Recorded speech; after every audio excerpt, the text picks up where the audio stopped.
It's a game day episode, baby, of Boy Green Daily. New York Jets, Tennessee Titans, a 1 o'clock elite dad time kickoff, and we'll get it ready to roll. I'm gonna lose my gosh darn bananas. Boy Green Daily starts now. Zoinks!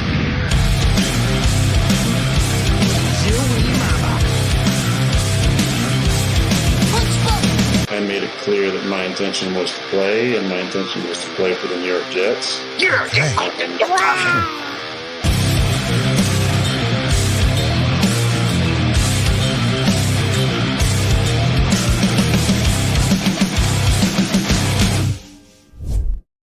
Hey, what's going on, everybody? Paul Liston Jr., a.k.a. Boy Green. I'm the New York Jets digital reporter for Heavy.com. Welcome to Boy Green Daily, a daily New York Jets video show, also available wherever you get your friggin' podcast, people. And it's game day. It's Jets. It's Titans, and I'm wearing my Nick Mangold jersey. This is one of those, I don't know what they call them, but they're more real jerseys. Quite thick. It's quite warm, but it's okay because we need the heat of game day.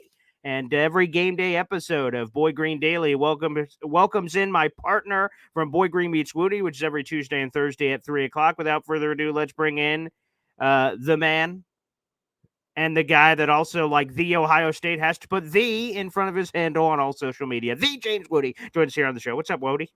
Let's go. It's game day. Time to jet up, baby. Yeah, it's great. So without further ado, let's get into this thing. Wait, what the?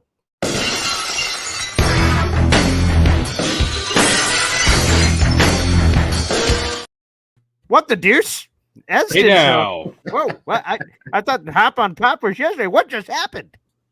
I had to come in. There was a show back today, My Three Sons. Well, this will be My Two Sons. Okay, wow. Well, Woody, I know this is normally your Woody 3, but hello to your father. I feel like this is an episode of Maury or something. He is the father. Okay, whoa. We are in here, baby. For Boy Green Daily, this is exceptional. And to get this party started, let's give a big shout out to MFC Off the Top Rope, gifting a membership before the show even started, baby. We love it. Mother effing chew. Let's let the chimes ring from the high heavens and welcome a new member to the Boy Green Coffee Club.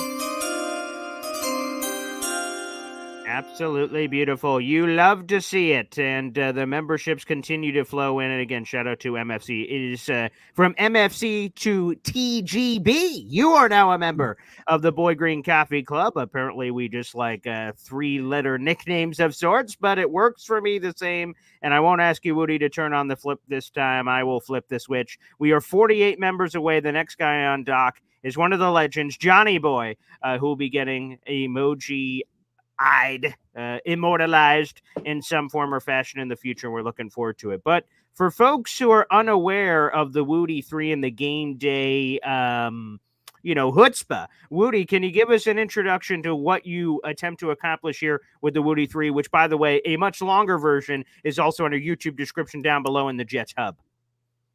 Yeah, I guess it is much longer. But the Woody 3 for show is just 3 things worth looking at in this game. So it could be different things. I will admit, in the earlier season, right, we know less about the team that we're playing. We know less about this team. So it may not be as in-depth. But I can promise you, every time you will learn something that you did not know before. I promise each time. All right, with that being said, and my father will join us and also share some commentary. You will go through your Woody 3, and me and my dad will provide any commentary, if necessary, for some of your observations on this New York Jets Tennessee Titans game. So let's throw it up here on the big board.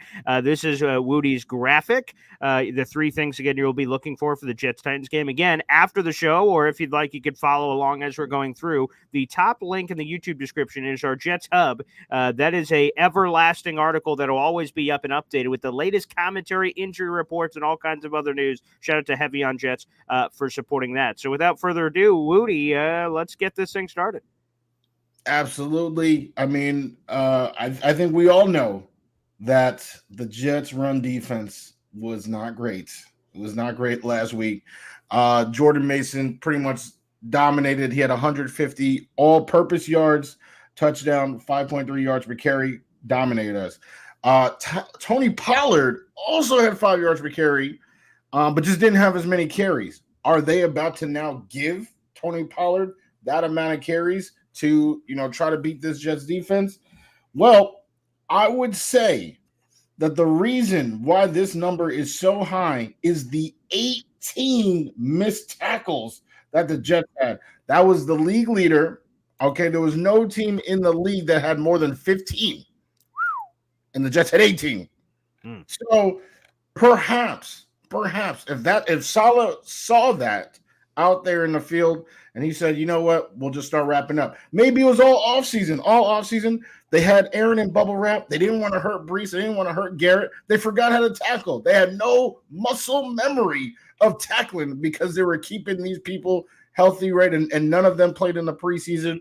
So if that's the plan and Saleh's like, all right, we just got to get back to tackling, then maybe that's why he was so nonchalant in those press conferences talking about, hey, don't worry.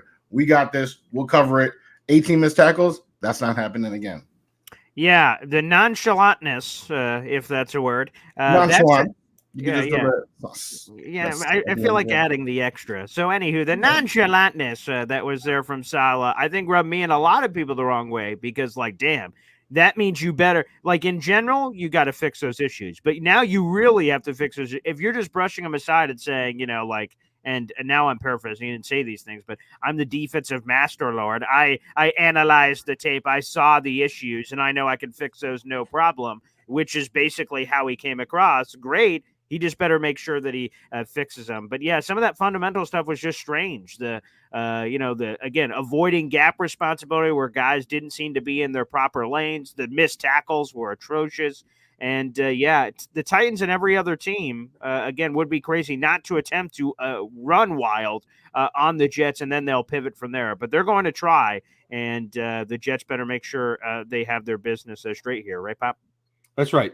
And it really, this is a great stat. Wudi bringing in the scholastic aptitude numbers. Wow. And, the 18 missed tackles. The other interesting thing is 2 of the top 3 tacklers were secondary people. Yeah, that's which means just a little fun fact. That's right? a good one. The top tackler is Tony Adams and DJ Reed. So that's a problem. That's problematic, right? Right. We need the fatties, right, to occupy the line and let the linebackers eat. That's how it's supposed to work. And every once in a while, defensive tackle, stumble on a Snickers bar and make their own tackle. But really, the linebackers are the ones that need to be making the tackles. And, the top 5 tacklers were 3 of them were in the secondary. So, hey, one quick question. I have not seen this. Okay. There was a portion of the game that C.J. Mosley, went out of the game, if I remember that correctly. Yes. Yeah. Definitely. Is he on the injury report? Because that would be significant. No, he came right back in the game. So after a small absence, he came right back into the game, which was absolutely terrific. Thank goodness. But yeah, I have the latest injury report here in front of me, and CJ Mosley was not even listed on the injury report. So it seems like he's all good, thankfully. Yeah. Okay. I think someone just fell on him, maybe knocked the wind out of him real quick, and then after that, he was good to go. Yeah, so thankfully there. And also, it seems obvious, but I don't want to assume. When the stat my dad said, oh, wow, a lot of secondary members had tackles. Folks, that means the running backs are getting to the second and third levels of that defense very consistently. And obviously, the other nugget, I've been sharing this one all week, and hopefully I don't have to share these kind of statistics ever again. Jordan Mason ran for $147. That's bad. 94 of the 147 yards rushing came before contact, which means he was dancing, hey, Sauce Gardner, whoa, how the hell did you get back here? And that's where the first contact's happening. Again, not ideal, Bob, not ideal happening there. So we'll see how the Jets respond. Again, Tony Pollard looked pretty good there in week 2 against the Chicago Bears. But let's move on to your next point here, Wudi. Yes, time is money. I think we all seen the tweet from Rich Cimini talking about how the 21 minutes and 20 seconds that the Jets had time of possession was the lowest in Aaron Rodgers' career. We're talking about 225 starts in his career, and this first Jet game was the lowest of his career. So I started, I was pretty curious about this. I was like, oh, well, this is no way no way that this is the lowest in the Salah era. And it wasn't. Last year, actually, at a game that both of you guys attended, didn't invite me. I don't know. It wasn't part of the family. I don't know. But the game that you guys were both there, the Jets and the Cowboys, the Jets only had 17 minutes of time of possession. So I was looking at these. Cool. So I said, all right, well, let's look at Rodgers, what he's used to. Right? If 21 is so low and the Jets, kind of, live in those waters, what is he accustomed to? And I saw that in his last full season as a starter, he is literally winless when his team does not have at least 32 minutes of possession. So I was like, oh, that's a huge jump from 21. Winless, yes. So it's like, okay, all right. Well, have the Jets done that in the Salah era? I only looked at last year, and last year they happened to do it 5 times. They are 4-1 in those games. The one loss was the Chargers game, which we don't have to talk about because we don't want to. Mm-hmm. But that's pretty encouraging. So, there are a couple of ways to get there, right? Obviously, long drives on offense, staying on the field, converting on third down. But also the other side is forcing turnovers, right? If they don't have it, that means that you do. So I'm very interested to see what today's number is. I don't know if they will get to 32. That's quite the jump from 21. But I do want to see how this works out because clearly that makes an impact on Aaron Rodgers' ability to win the game. Go ahead, Pop. Yeah, and it really speaks to some of the stuff I was talking about yesterday, right? You run the ball, right? You run the ball to control the clock, the time of possession, and it's not always about scoring, right? It's about field position. It's about getting your defense the rest, right? So the defense was on the field for 2/3 of the game last week, right? That's significant impact. And it's bringing Braylon Allen into the game in occasion, spelling Breece Hall, giving that thunder and lightning 1-2 combo. That will help control the clock. And then it'll open up some options that Aaron Rodgers is throwing to more than 3 players. Completing receptions to more than 3 players in the game. Yeah, that would certainly help if we could diversify some of that. Again, obviously, we want to feed the stars of the team, Breece Hall and a heavy dose of Garrett Wilson. But boy, there's a long list of guys that we need to get involved in this game, from Tyler Conklin to Mike Williams to a lot of guys. Mike Williams, by the way, should be getting more snaps, more reps heading into this contest. So I just, when you mention a stat like the lowest of Rodgers' career, and he's had 225 starts, that's not the kind of history I'm looking to be breaking with the New York Jets. Absolutely not. All right, let's go to your next Woody Woo. Willy-nilly. Will Levis, obviously, quarterbacks on both sides are going to impact, but I feel like he was so viral last week. Probably the most viral moment of the season so far was just him, almost Macaulay Culkin after, throwing that game-losing interception. So I wanted to take a little look into his stat line. That was the first time in his career in 9 starts that he had more than 1 interception. It's also close to being his career low in yards. So it was actually an uncharacteristically bad game for Will Levis. But you go to the other side and you look at what Salah's defense has done to rookie quarterbacks, first and second year quarterbacks. Mm-hmm. It's pretty good. Last year they had 4 such games in which they played a quarterback, and it's all different, realms of the spectrum. All right. There was Sam Howell, right, who doesn't have a starting job this year. There was Desmond Ridder, who doesn't have a starting job this year. But there was C.J. Stroud, the offensive rookie of the year. He was leading the league in passing yards coming into that game. All of them met a very similar fate.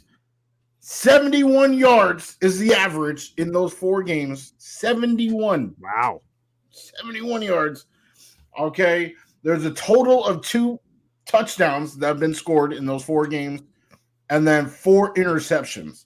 So that is abuse. The type of whooping that they put on them boys, is illegal in like 29 states. Okay. Wow. That is the type of domination I'm expecting to see from this Jets defense. They got embarrassed. All right. They got punched in the mouth. This is their chance against a QB, a second year QB who has already struggled. This is their chance to go back to doing what they always do, and that's beat up young quarterbacks. That's what I'm expecting to see today. Yeah, I believe he's making his 11th start, his 11th NFL start in general heading into this contest. And Will Levis may have thrown one of the worst interceptions I've had the displeasure of watching in my life, when he just kind of flipped that nasty lame duck to the Chicago Bears and lost his game brutally for the Tennessee Titans. I mean, it was disgusting. So, yeah, he seems like a guy who has an affinity for the turnover, and the Jets didn't have any against San Francisco, so you could say they're overdue, and they are due to collect on some of those coming up in this game. You give Aaron Rodgers short fields. I like that recipe. Pop? Yeah, I think to that end, they can get after the quarterback. I have a couple concerns, right? It makes it easier to throw the ball if the other team can't stop the run. I think it's going to start and stop with that. And then you wrote an article yesterday, right, that DJ Reed may not be completely healthy, which could also help out Will Levis. So it starts with the run, and then if you can shore up the run defense, because if you have to put 8 in the box to stop the run, the rookie, the first and second year quarterback is going to have more options, especially if DJ Reed is not a full go. So that it all comes back to stopping the run. There's no doubt about it. Let's get a golden super chat here from Golden Robert. And every time we get a super chat, we get some chiming in from my daughter, Soraya. Wow. WOW. Golden Robert says, thank you so much for the $10 super chat. Appreciate you. The Jets defensive line looks light this game, Jets defensive line look light. I'm not trying to interpret this. Don't worry, I can read it for you. Please. Okay. Okay. The Jets D-line look light. This game is the season already. 11% chance if you're 0-2 to make the playoffs. Thank you for interpreting that. So this 0-2 playoff 11% is true since 1990. That's that stat. But to be honest, it's even worse in more recent times when you consider the expansion of the 17th game and also the expanded playoff, which doesn't seem to make any sense. Why would your percentage chance be less? I'm about to give you the percentage chance of 0-2 in this new era over the last couple of years. It's 9% of teams that start off 0-2 don't make the playoffs in this new era with more games and more playoff spots available, which again makes absolutely no sense. But the analytics are the analytics here. And long story short, you just don't want to try to be the 11% or 9%.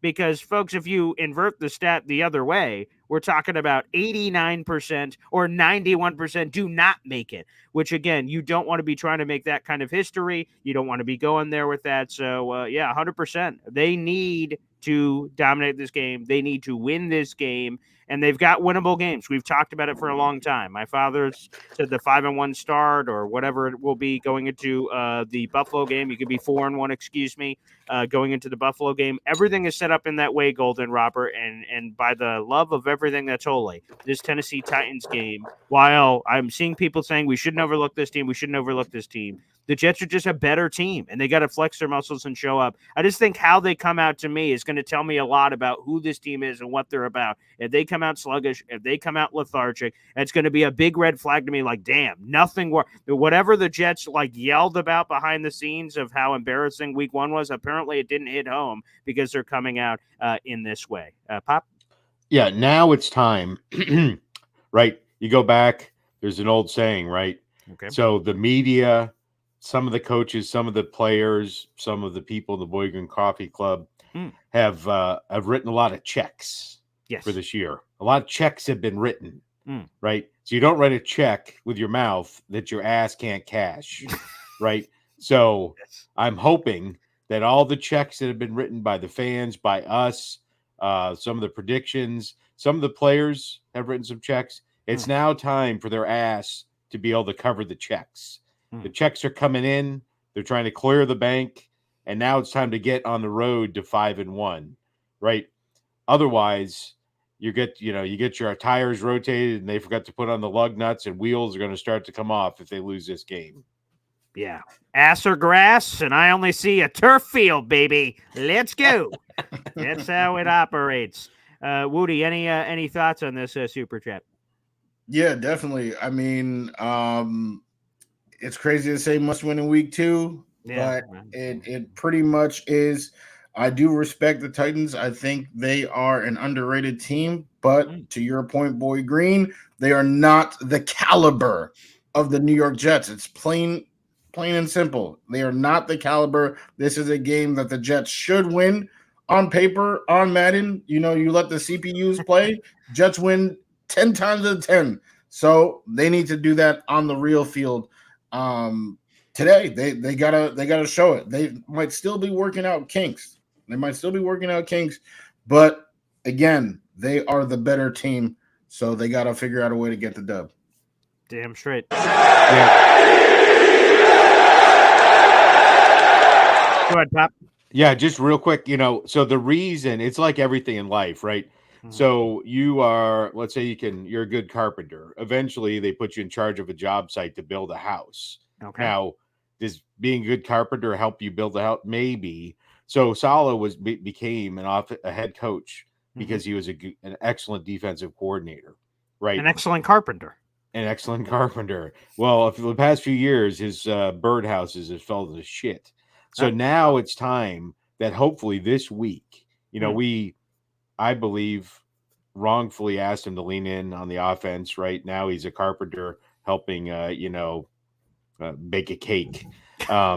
But if he, after last week, after what we saw with the defense, the interior defense, the running, he should have been in the rooms. He should have rolled up his sleeves, gone in the defensive line room, gone in the linebacker room, the defensive meetings, and he should have tuned the band up, right? And if he didn't do that, then he truly lines up with some of the feedback we've gotten on him being head coach, right? Now is the time to lean in, circle the wagons, roll up his sleeves, and tune them up. If they come out and have a not great game stopping in the run again, to me, it goes a lot on Saleh.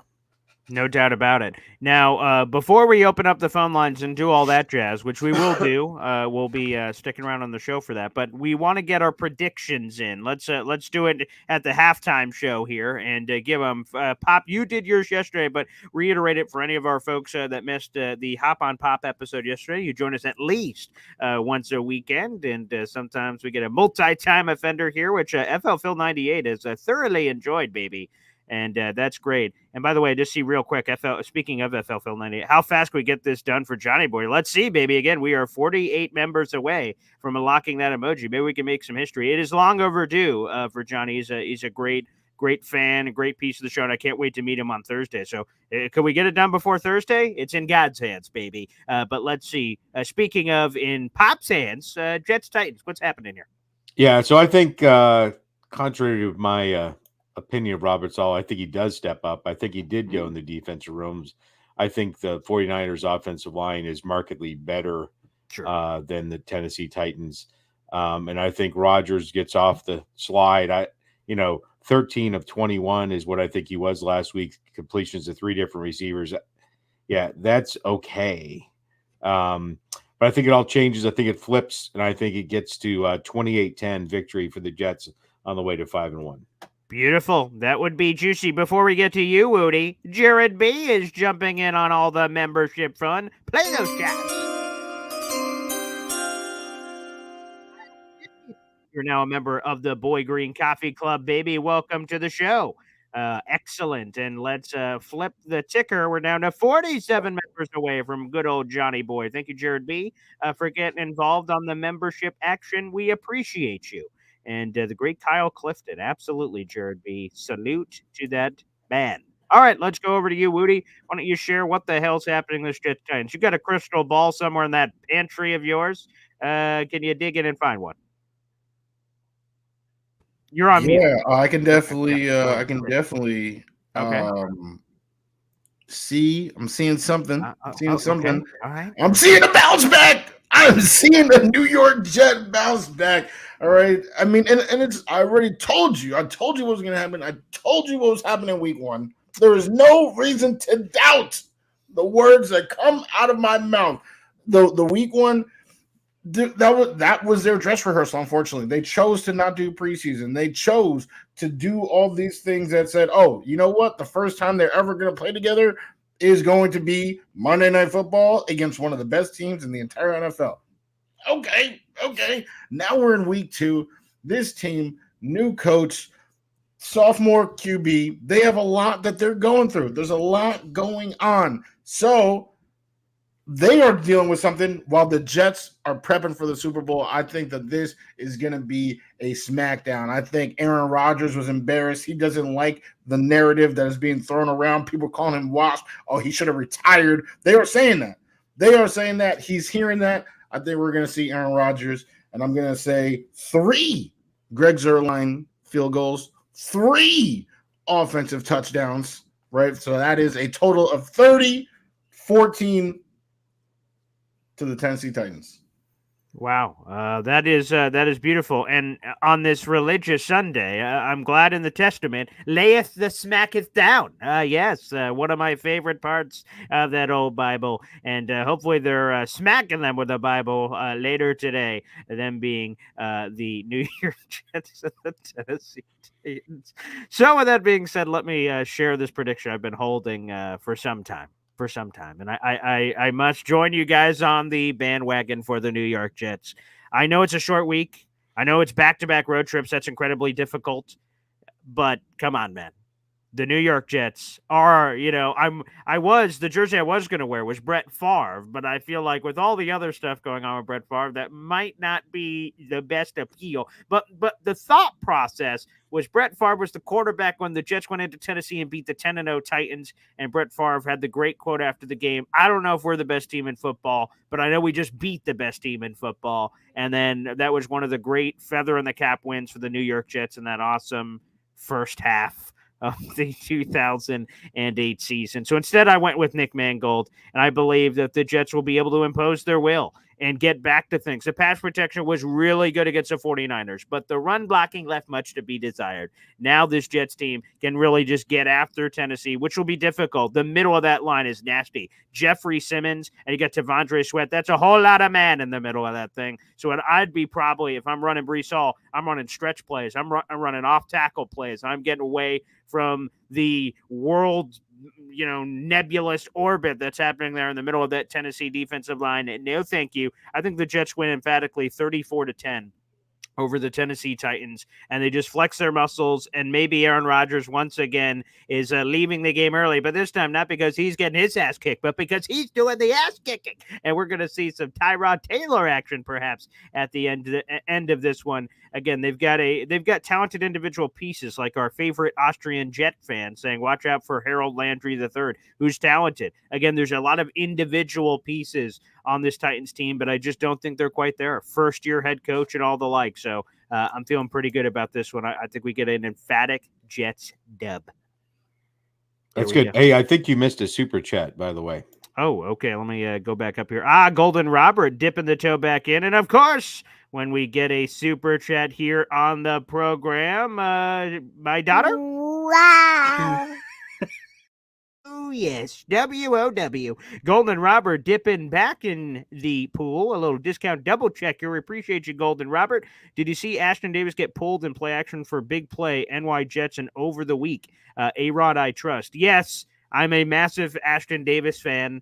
And yes, Troy Aikman, so shout out to my dad who's got his Cowboys affiliations. Earlier in the game, if you were watching the broadcast, there was this play that Kyle Juszczyk basically went a wheel route, and the Jets ignored it. They did nothing. The 49ers didn't throw it to him, but Troy went, oh, boy.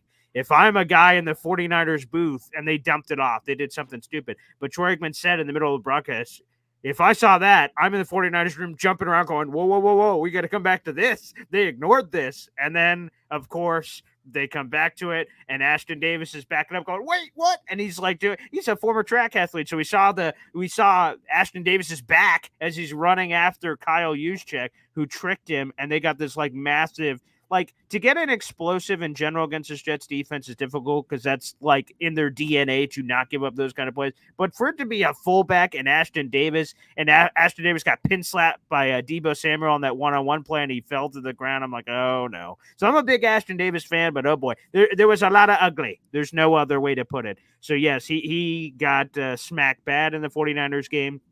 So we'll see. Again, he's going to get played. They like playing him in the big nickel. So there's going to be opportunities where he's on the field. But against the 49ers, I'll be honest, not his best day at the office. But I do trust Aaron Rodgers. And a lot of people are giving me a lot of crap on Twitter because I tweeted out the 70-yard, 7+ minute drive on Twitter last night. Shout out to One Jets Drive for the clip. And I said, Jet fans, we're going to remember this as the drive that started everything, the inspiration, the hope of like, these are the drives we're going to be seeing all season long from Aaron Rodgers. And everyone said, you're an idiot. They lost the game, you moron. And there's already a drive and you're driving all us fans crazy. And they called me embarrassing, pathetic. And they said, I hate that you represent any part of our Jet fandom after I tweeted that out yesterday. So that was not well received, but nonetheless, I do trust Aaron Rodgers to continue to turn it around. Yeah. Hey, just a side note on that, the Jets are $1 billion organization, multiple billion. Mm-hmm. So are the 49ers. You know what I would do? Because it happens every once in a while. Sometimes Tony Romo, sometimes Troy Aikman, sometimes back in the day, Phil Simms, or even Greg Olsen. They'll say, hey, did you see that play? They'll, whatever. I'm paying some kid $20 an hour to watch the fucking game. Excuse my language, to watch the game, right? And then go, hey, man, did you, provide that feedback? Because why not? Right? Because they probably could have saved that play, right? They're all wrapped in their thing. None of their coaching staff's on, but that 20-year-old could have said, hey, man, did you hear what Troy Aikman just said? On this play, watch out for that. Yeah, and I think it's a great point. I don't know why they don't do it, to be honest, because, like, for people, I'll take you behind the wall here for those who don't know. Troy Aikman and Joe Buck sit down with the Jets and 49ers ahead of the game. And in theory, the 49ers and Jets spill all their guts on the table to allow Troy and Joe, if there's a good trust there, and they've been together forever, that, we're going to spill our guts to tell you really what's happening so you can give the best broadcast possible. So, like, they spilled their trade secrets. And in theory, they're like, well, like, who's watching? We're in the middle of the game. No, it's not going to matter if we spill our secrets to these guys because, like, the game's going on. Right. It's not like someone's watching it. But my dad's right. If you're just like, hey, kid, you want to make $20? Boom. And that one would have been prevented. And God knows what else. They just spill secrets throughout the game of all kinds of things. A lot of time, I get just two quick things. A lot of times, right, even on the replay, they're like, so they're watching it. Mm-hmm. Right. And then sometimes the camera angle that they have is better than maybe the booth has. Yeah. And then they're like, they really should. Did you see that? They really should challenge that. And and then that little 20-year-old, hitting the buzzer. Now throw the red flag. But to your point, way back in the day, John Madden, may he rest in peace, right, was interviewing Michael Irvin. This is one of the funniest things ever. Okay. And so he's interviewing Michael Irvin, and Michael Irvin, John goes, hey, man, how do you always get open? Because, you're really, and Michael's like, well, I'm really not that fast. Mm-hmm. And he goes, when I'm running down the field, I'll be running and I pump my arms and I'll whack my shoulder into the guy's chest and I'll get separation that way. But it'll look natural because how I'm running with my arms. And he's like, don't, that's for you and I. On the next frickin' Sunday, John Madden spills the tea on national television, and the offensive pass interference penalties on Michael Irvin. You should have bought the stock low and sell high because he's starting to get it all the time. Because he did it 3 or 4 times a game. He give the jack to the chest to get the separation. Then John Madden, I don't have a lot bad to say about him, but that was not cool, man. Yeah, and there's supposed to be, again, that's what is part of it. There's part of it that's on the record, uses for the broadcast. Some of it is tell them to increase their own knowledge, right? Like John Madden knowing that should help him call a better game when he's creating separation, not to spill those beans, but to know, oh, that's how he does it. Like, so some of the stuff they share in these pre-production meetings are supposed to be just like that. That's crazy. I can't say that, but that's crazy. That's good to know. And then otherwise, it does not. Well, the next time all three of us are together, outside of my dad calling on the Game Day Thursday episode, would be when we're all in person. for Jets Patriots week 3. We can't look ahead of this Titans game. Of course, we've got to take care of our business, but for all of us being together, it's going to be pretty cool for the first time ever. Like I said, the cameras will be there, Wudi. I think they're supposed to be capturing some of our meeting, but also I think, again, the more cameras are going to be there of getting you and your father hugging and meeting for the first time. That's going to be captivating television. Family reunion. There is nothing in this world like it. So I couldn't be more excited to unite with my family. And then together we will be with the Jets family. And the cameras will be rolling. We'll be having the good times. And then the Jets will be having a great time on that field, beating up those horrific Patriots who are probably going to lose today. Oh, Seahawks. Okay, yeah. We'll see what happens. That'll be terrific. Wudi, thanks for joining us for your Wudi 3, your Wudiology. We'll see you in a few days for some more Wudiology, which, again, you'll be joining us on the Thursday Game Day episode. I'll be live here at home, and then as soon as that show's over, I am hitting the road, and we're immediately driving to the New York, New Jersey area so I can meet up with my old man, and then all of a sudden we're going to be doing Jets Patriots, so it's going to be a lot of fun. Wudi, thanks for chiming in, brother. Absolutely. Jet up, baby. There he is. The James Wudi. Now, Pop, real quick, I'm about to open up the phone lines. Are you sticking around? Are you is there a bacon cooking early? What's happening over there at the Esden Stronghold? I'm good till the bottom of the hour. I think that you still use that phrase because I have to go praise be he and go to church. Aaron Rodgers. I'll tell you that I got challenged this week. So I am all in. Right. And so this is a rare occurrence. Okay. So we got the Cowboys game. Briefly at the Saints at 1:00. Yep. We have the Jets game against Tennessee at 1:00. We do. Yes. And because of the level of dedication I have, I've got to also scout the Patriots at 1:00. So I've had to configure the man cave with the 3 television setup. Mm-hmm. No, I'm not going to split the screens. Split the screen is for amateurs. I see. Right. I have 3 screens that'll be rocking and rolling at 1:00. Right. So I can see all of these things. It's going to be good. Well, we appreciate your level of dedication to the craft. That's pretty special. There's no question about it. So thank you for that, Pop. And speaking of dedication, FL Phil 98 is doing his part to get Johnny Boy emoji'd. Let's freaking go. Let's get the chimes rolling here and introduce all the new members to our Boy Green Coffee Club. Let's count them out, baby.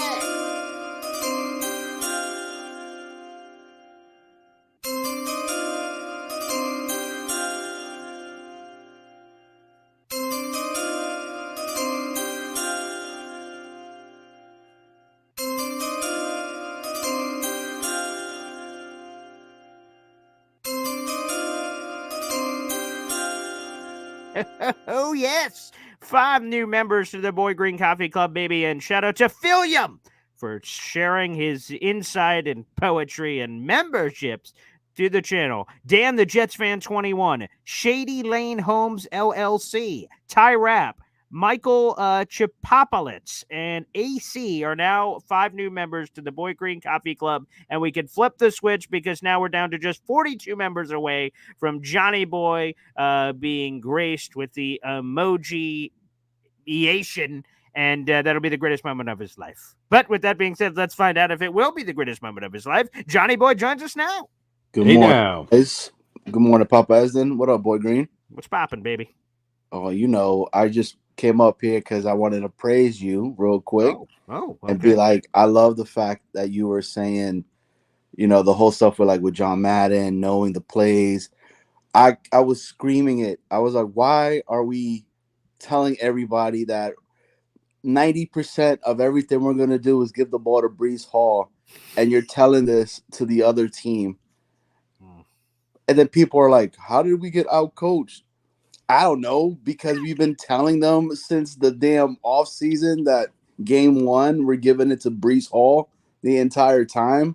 So maybe they're going to go ahead and, focus on Breece Hall and let Aaron beat you. But time of possession was killed us, man. So with that being said, That changes today. It does Yeah. not happen today. Today, you guys are going to see what the Jets are made about. Because, again, we're underdogs on this.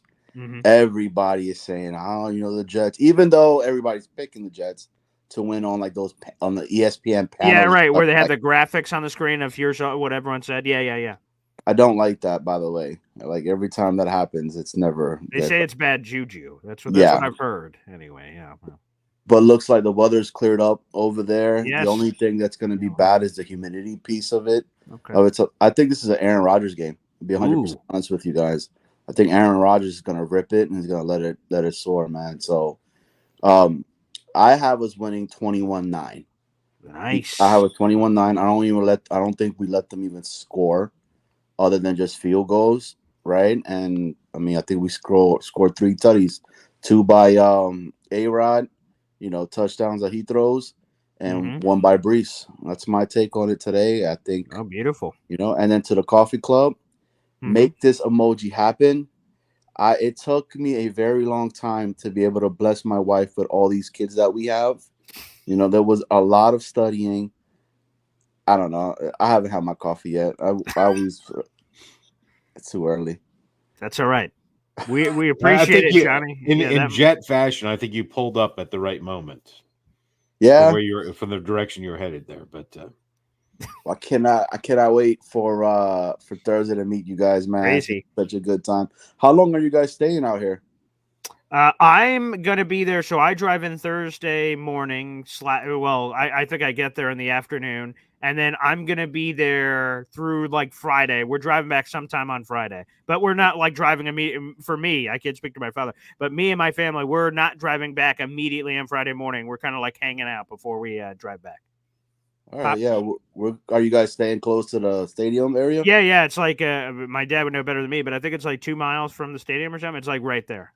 Yeah, same here. We're literally like, I could throw a rock and maybe not hit the stadium because I don't got an arm like that, but close enough to the parking lot maybe. Yeah, we could try to link up and do something. Yeah. Yeah, because I'm Theo, he's gonna be with me as well. Oh, great. He'll be right there. So my dad and stuff like that will be there too. So maybe catch some you know what? Maybe I could eat some bacon with your pops, bro. Oh, yeah. Because he always talking about some bacon, That's bro. True. So and then to get that picture of all of us with the bacon. Oh, that bacon. could be a doozy. Yeah. Hey, man. That would be dope. Yeah, let's do that, man. But again, 21-9. Yeah. Jets win. Okay. Cowboys are gonna go 2-0 today. Just let everybody know. Because everybody's saying the Saints are gonna beat the I'm like, they just really? beat up on the Panthers. Why are we overreacting to that? They beat them 47-10. We're like, oh, watch out for the Saints. They're marching in.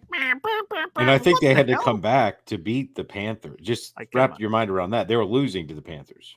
Yeah, it's crazy. Like, what? There's a lot of hate. A lot of hate. Yeah, they're gonna We'll see.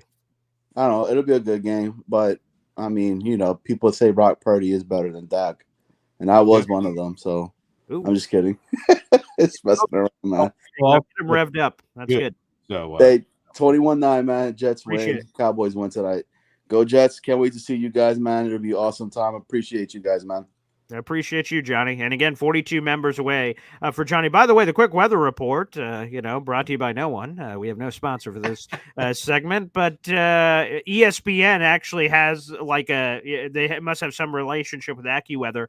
Here's what they're saying. So it's supposed to rain at 10 this morning. So in like 2 hours there. Again, this is in the Nashville area for Nissan Stadium. It's going to rain at 10. It's going to stop at 11. It's going to pick back up at 12. It's going to stop right before kickoff. The rain's going to be there in the 2 p.m. hour with showers. It stops at 3 and then picks back up at 4. So it sounds like it's going to be pretty intermittent during this game, but it's going to be a little bit on and off. So we'll keep an eye out for that as you're going on. Again, that's according to AccuWeather on the rain kind of coming in and out for this game. And shout out to all the Jet fans that are down there in Nashville. I see you, Jets fan.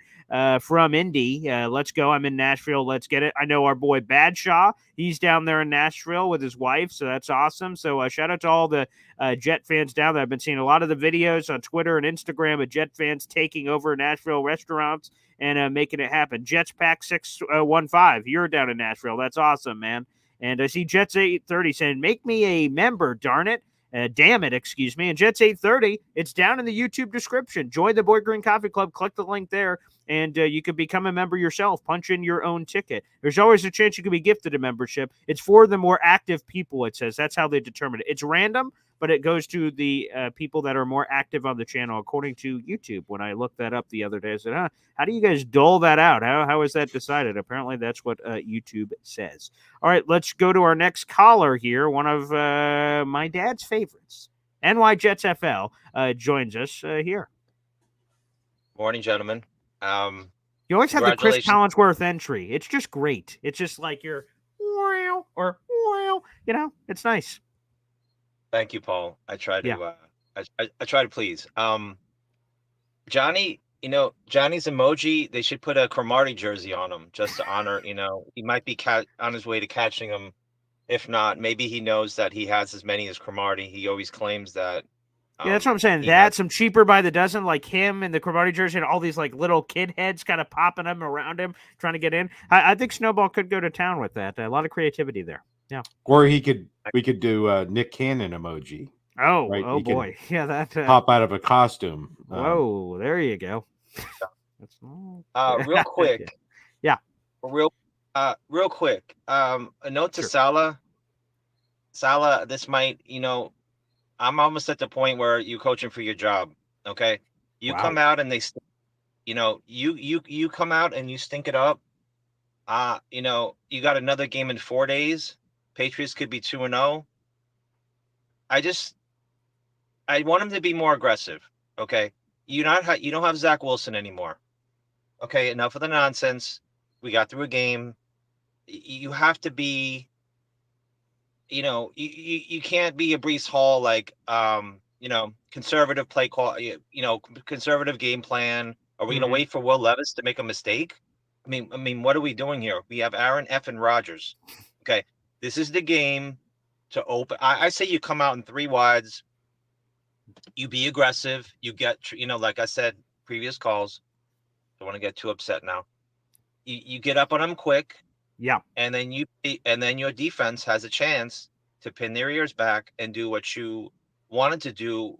When you had, unfortunately, we had Zach Wilson, we couldn't do what we thought we could do, which is have a great defense and have a decent offense. If the defense is truly not a top 3 defense and there may be a top 10 defense, we have maybe a top 10 offense. Let's see what we have. That's the compensation part. Yeah, I love it, to be honest. I want aggression. This is right in the old Zach Wilson days where you had to play ball control, hope the other team made mistakes. Your defense just saves you day after day after day. No longer the case. Aaron Rodgers is more than capable. Let's get up on teams. Let's be aggressive. Let's utilize the weapons we have because, again, I even said it in the brief moment the Jets had the lead in the 49ers game, like 7-3. I'm like, hey, defense, here's the lead, baby. Let's see what you can do with it. You don't get many of these. Like, let's roll. In these games against Titans, Patriots, Broncos, Vikings, you're going to have chances where the other team is like, crap, we got to start passing here. We got to get back into this thing, and that should be great. But the way to even put yourself in that position is to flip the Aaron Rodgers stove on and start cooking. No doubt about it. I love it. Let's get aggressive. Let's stop pussyfooting around. Yeah, let's go 4 wide. Sure, there you go. Let's go 5 wide. Yeah, let's do it. Let's get the Yak champion out there. Yeah, he was active last week, but did not participate. I don't remember what his snap count was if he even got into the game. But yeah, he was an active in the loosest use of the term because he was a person that could be called from the bench, but he was not. Salah did say, although what I'm about to say is going to make a lot of Jet fans angry, and did on social media. Salah said, we got to get some more reps for Mike Williams. We got to get some more reps for Malachi Corley. He said a lot about that about Mecole Hardman last year. Like, we just got to get him some reps, and he never did. Now, I'm not worried about that for Mike Williams or Malachi in particular, but a lot of Jet fans are still frustrated from last year, that lack of utilization and then just false promises that they're eventually going to come. We do need to see it, and they've got the talent to do so. Braylon Allen, obviously, is another one I yelled about earlier this week, is someone that we need to see. Yeah. I would love to come out in 3 wides, 4 wides. We do have a good tight end with Tyler Conklin. True. I mean, what are we doing?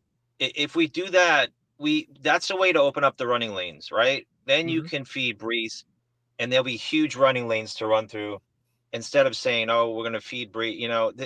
Brees is great and all, but you have to scheme. Sometimes you have to scheme things open, and hopefully we have a guy who our play caller. I don't know what we have still. Who can do a little bit of scheming. If not, Rodgers can change the awful play that he calls, at the line of scrimmage. But let's come out and be aggressive. Let's run. And let me say this again.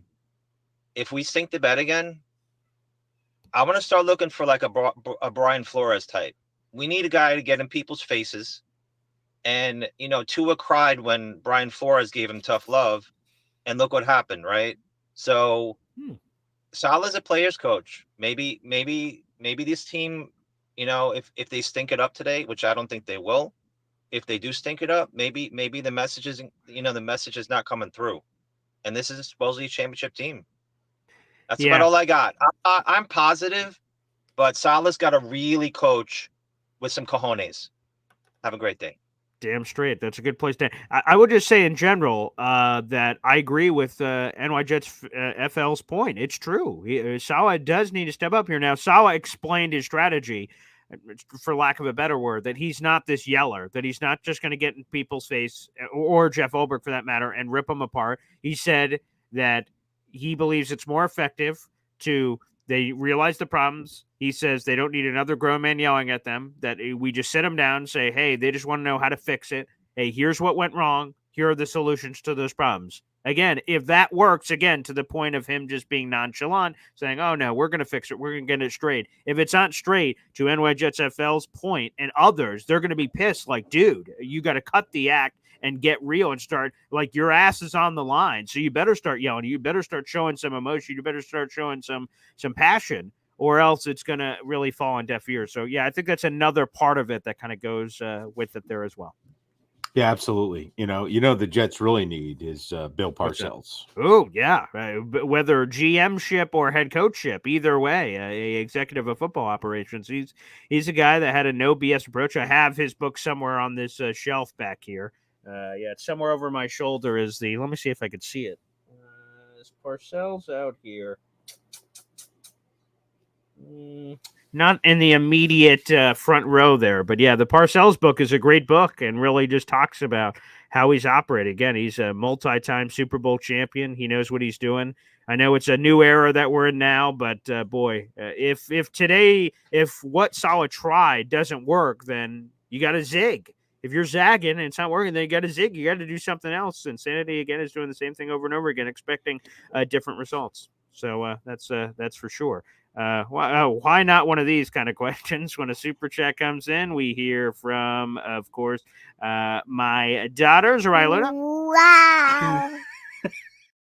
We got to have the plan ready, just in case Saleh craps the bed in the middle of this win now season. Let's ace a spade jump again with the $2 super chat. If Saleh's fired, where they go, Vrabel. Who? Mike Vrabel is currently with Cleveland. I would say not, just because I think Woody Johnson would be hell-bent on getting an offensive guy in here. Like, Vrabel is more aggressive than Saleh. He is very transparent, and Saleh is too in a lot of ways, but Vrabel is a little bit more aggressive. And he is currently just like an assistant on the Browns. He doesn't have any major title or anything. But no, my gut would say a Ben Johnson. They would try to at least swing for that. They try to go the Detroit way, who's the offensive coordinator there. Some sexy offensive guy, I think, is what Woody would try to do if it failed with Saleh. I don't really believe they would go defense. Like, I love Ulbrich, but like, they wouldn't promote from within. They would do some, again, the zigzag thing I was just kind of talking about. They've had a lot of defensive guys for the last 20 years. Go through all those defensive guys they've had. And the one of the only offensive guys they've really gone to here in the 21st century or over the last 15, 20 years is Adam Gase, and that was terrible. But I don't think that's going to scar them from going back in the offensive pool. They just made a bad mistake, I think, is probably the best way to put it there. Yeah, Vrabel was definitely the one. If they had decided to dump and run, right, get rid of the Saleh Hackett combo, I can't believe that Vrabel didn't get an opportunity with some of the other people out there that got chances. It was crazy.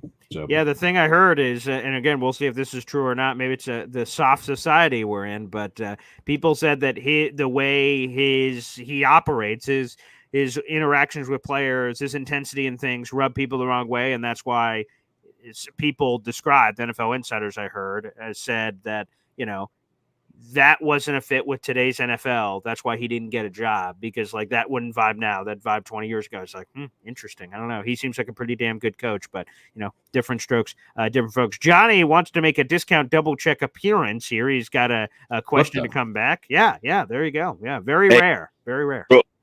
Quick question. Yeah. This brought it up, and this is what I meant to ask, but my brain was not letting me like ask it. So until you guys just talked about it. Yesterday, myself and Snowball and Murdog and Infrared were talking about this. If Salah was to go, hypothetical, I'm not saying that it's happening because I hope it doesn't happen, right? Sure. Yeah. Would you take Bill Belichick back as a Jets coach? I would say this, right? So let me keep adding more to it. If the higher above came down and said, I am guaranteeing you a Super Bowl win with Bill Belichick as your coach, do you take it? I said, hell yes, with the fastest yes, because how long has it been since we've won a Super Bowl? How long has it been since we've been in the playoffs? So I say that. I'm going to let you guys do your stuff. I just needed to ask. I thought it would be awesome content. Okay. And Murph versus Bonesy today. It's going to be crazy on Jets Worldwide. Wide. Appreciate you guys. But yeah, Bill Belichick. Let me know. Good question. For those who don't know, one of the reasons why Bill Belichick did not, he took the job for 5 seconds, then reneged on it, was the ownership change. Leon Hess, God rest his soul, passed away on May 7th, 1999, and Woody Johnson ultimately ended up buying ownership of the team in the year 2000. So there's a transition, obviously, that went to him, and Bill Belichick was uncomfortable with the new ownership change, which was, again, Woody Johnson, who is still the owner of the Jets. So if Bill wasn't willing to do it a cajillion years ago, 24 years ago, to do it, I don't know what would have changed. I know a lot of people don't like Woody. Woody throws his money around, and we make moves like, again, Aaron Rodgers, Brett Favre, free agents. He's made splurges before. We can question about a lot of stuff, but like the money and investing and those kind of things, he's done. So I've appreciated that part. But again, guaranteed Super Bowls, few of the details matter if you guarantee me a Super Bowl as a diehard Jets fan, obviously. But he would just never coach the Jets. It would never happen. He hates the Jets so much more than he loves all his Super Bowl wins. He despises them. And I think Belichick, he does want that crazy all-time win record, which is however many away, 14. He's like a season or two away from, when you include regular season and playoff action. He's going to want to go to the right team. I think my Pops Cowboys, if the Mike McCarthy thing craps a bed, him and Jerry Jones have a great relationship. That to me would make a lot of sense, but I just can't ever see it. So it's hard for me to realistically be able to analyze it, to be honest. Yeah, I would say that I don't think he's ever going to be. If he goes, just to your last point, if he goes to the Cowboys, it would be a horrible thing. The only reason anybody knows Bob Kraft's exists as an owner, how many owners can you name from the NFL? 3, 4, maybe, right? And I would say that if Bill Belichick had never gone to the Patriots, we still wouldn't know Bob Kraft, except for the police blotter when he got a rub and tug at a strip mall. But really, that's why we know him. We know him because Bill Belichick and the success that they had. That's why you know Robert Kraft. To that point, the reason I'm saying that is, so Robert Kraft is pretty big for his britches, so to speak, because the Patriots have had the success. Otherwise, he'd be an owner that we never heard of. That's my point. So Bill Belichick will not mesh with Woody Johnson. That's what I'm saying. So it's got to be, one of those owners, not like the idiot owner in Carolina. It's got to be, the owner that's, I want to win. I'm going to bring you in. I don't have to make the Jerry Jones type decision, which is why Bill Belichick wouldn't work in Dallas. He needs the owner that's going to kind of let him do his thing. and I don't think that's New York. So that's why I don't think it would be a good fit. I don't think it'd be successful. I think it would implode, frankly. Yeah. And go ahead. Yeah, go ahead. No, go ahead. No, I just want to say, in theory, it makes sense from just this bare bones level. The Jets are all in, and if they got rid of Salah and whoever else would be, we're just talking Salah here for the sake of this argument. They're still all in with this roster. And if Rodgers is hanging around, again, it's hard to understand where the Jets would lose out. Excuse me. Like the Jets would lose to a point where you'd want to get rid of Salah, but Rodgers is still good enough that you'd want him back. Like there's a lot of like hard complicating factors of how you kind of pick and choose what worked and what didn't. But like Belichick being clearly all in, he's much closer to death than birth. Like he's all in on life. He would be an all-in guy that you would want on a team that's all in now. But again, the pieces just don't make sense. And I see people in the chat saying it. Makes more sense. Bill Belichick to Giants land when Brian Dable gets fired and he's gone. He won a few Super Bowls with those Giants teams, 2 of them way back in the day, going back to an iconic franchise like that to me makes a lot of sense for something to potentially happen. So, yeah, I don't think it's coming to the Jets, but Johnny Boy, appreciate the commentary. Let's go to this. Yeah, go ahead. Bill Belichick is going to show up Bob Kraft in every facet. So Bob Kraft is like slumming around a strip mall, and Belichick's like, I have a 25-year-old in the back room. Right. So every turn, Bob Kraft is getting his knocker knocked, so to speak. I don't think that's so to speak. When you say so to speak, that's like if something is hard to interpret, you're like so to speak, and you're like, oh, let me interpret what I thought that meant. I think that's very clear. All right, let's go to the phone lines. This guy is in Nashville for the Jets-Titans game. Is he in the dark Badshaw. again? He is. He's like the Lord Sith memes, the Kermit the Frog memes. Yes, the darkness. Yes. I'm getting a lot of that action. Or like, what is that, Alice in Wonderland? We're getting the Cheshire cat. We're getting some of that action with the smile. What's up, Badshaw? Where are you? I'm behind the enemy lines. Okay. Oh, yeah, we got to be quiet. I understand. So what's going on, Badshaw? You're still alive. That's great. We're a couple hours from kick. You and the wife are doing well, I hope? Yep, she's in there getting some pregame sleep. Thanks. Okay. It's kind of hard to fathom that in a few hours I'm going to be watching Aaron Rodgers throwing touchdown passes. That's it, baby. Make sure you take a bunch of pictures. We'd love to see it in the Discord where you guys are sitting, hanging out with, all that jazz. Yeah, man. Yeah, I'm looking forward to it. Nashville's amazing. We've been coming here for years. My uncle is a Nashvilleian, or whatever you want to call it. Sure. And anyway, Papa Esden, you may know who this is. Do you happen to know who Barbara Mandrell is? She was a country singer. Yeah. Yeah, my uncle, he was a backup singer for her back in the day. Oh, So wow.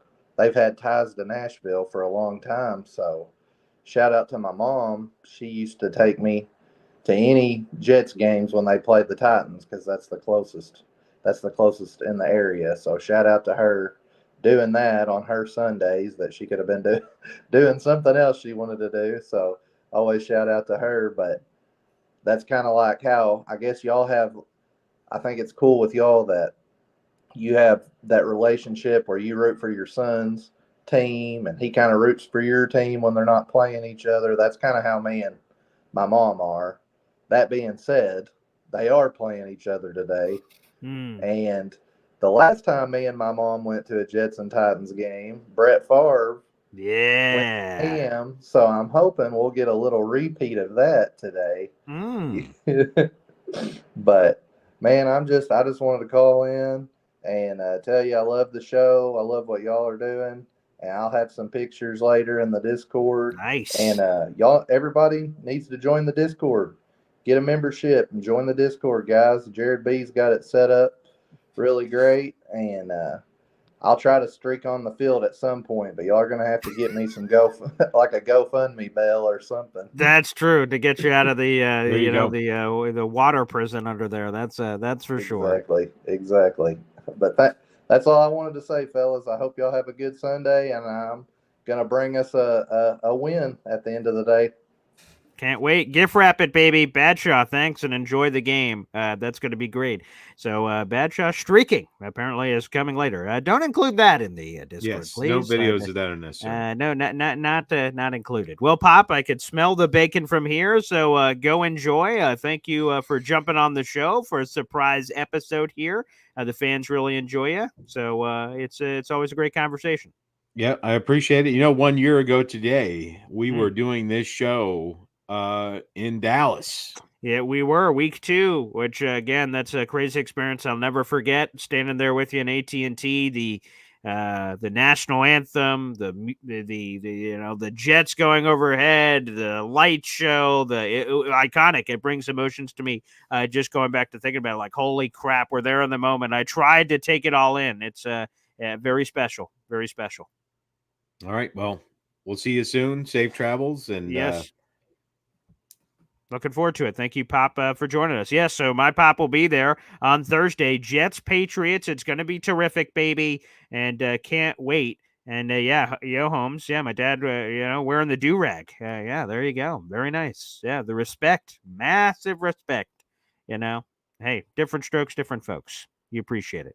All right, let's go back to the phone lines here. We'll be on for a few more minutes. Thank you to the 500 people that are in the room. Make sure you guys like the video, hit subscribe, baby, and spread the great love here on the show. Again, we have the ticker rolling. We are 42 members away from Johnny Boy getting his emoji. So make sure you guys join the Boy Green Coffee Club to support the show. To help Johnny get his emoji, you guys get your other emojis as well. And, of course, for all the Discord content for apparently Badshaw streaking and God knows what else could potentially be coming there. And great conversation. Instead of just talking at 7:30 every morning, we could talk 24/7, baby. It's terrific. Let's go back to the phone lines. We got Easy here on the show. What's up, Easy?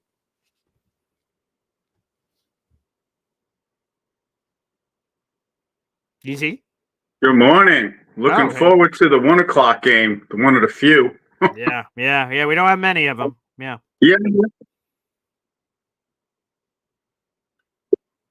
Oh, boy. I think we got a massive delay here, Easy. I have to go get my headset out of the other truck. My boss's other truck is busted, so I get this psychotic delay. I don't know how to fix it, but it is what it is.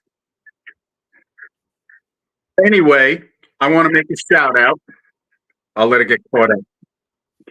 I want to make a shout out to my buddy Richie, Southern Jet. You can see him today at the Central North Carolina New York Jets fan club. Woo! Love it. Rally Point Pub in Cary. If there's anyone in the North Carolina area, in the Raleigh, Cary, North Carolina area, we go come and see us. Food's good. The people are great. Okay, great. Excellent. I'm rooting for it. I'm trying not to interrupt you. That's the only reason I'm not jumping in back and forth on the conversation. I don't want to. I know there's a delay here, but no, awesome. Yeah, promote the heck out of it. That's awesome. And Rich is great. So yeah, I hope you guys enjoy the crap out of it, man.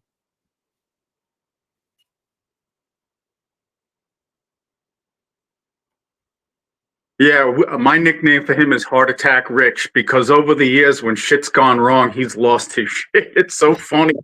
I worry for the man. Yeah. I do too. I do too. But there should be a lot more positive moments this season than negative. So things are going to turn around for sure.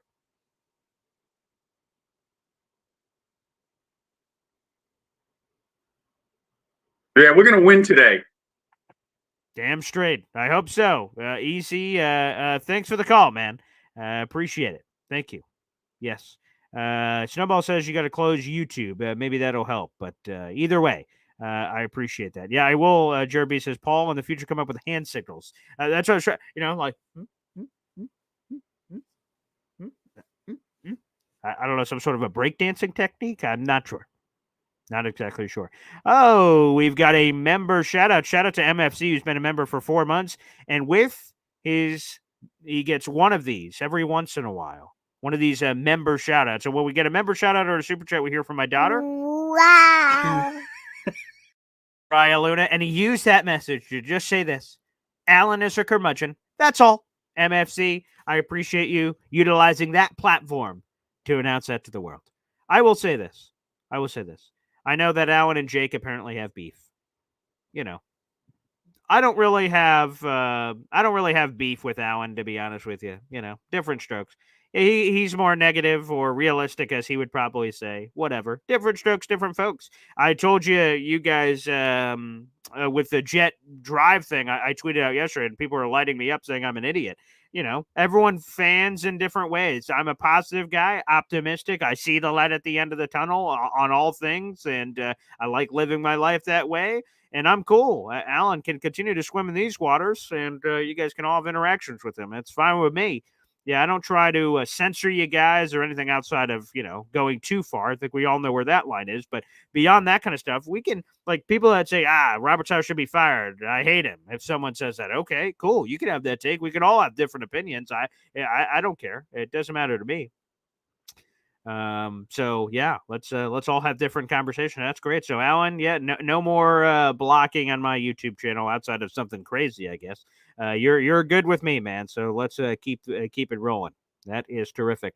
All right, let's go back to the phone lines. Keep it coming, baby. We appreciate you as we're doing our mini pregame show here, and then we'll be signing off. I'll be heading to the diner. So that's great. Oh wait, we got another member shout out. Let's give one of these. Right, Luna? Wow.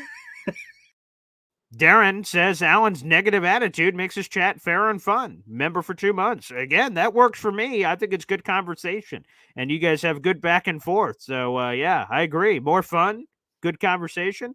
It's good balance too.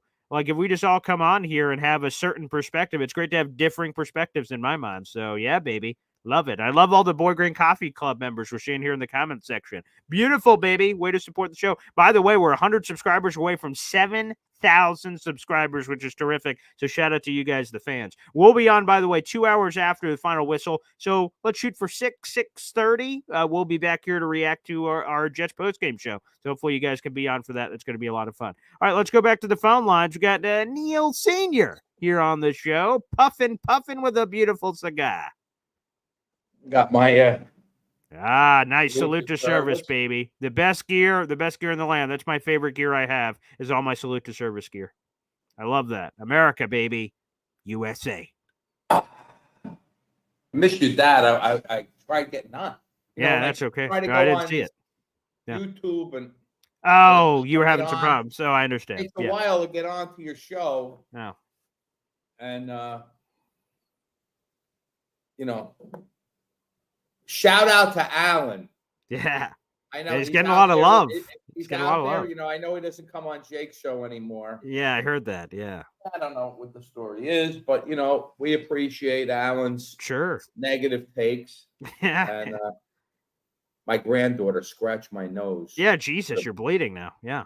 I don't know if it's not bleeding right now. Oh no! Oh, that's an old flesh wound. It's an old flesh wound. Boy, she gave me a nice.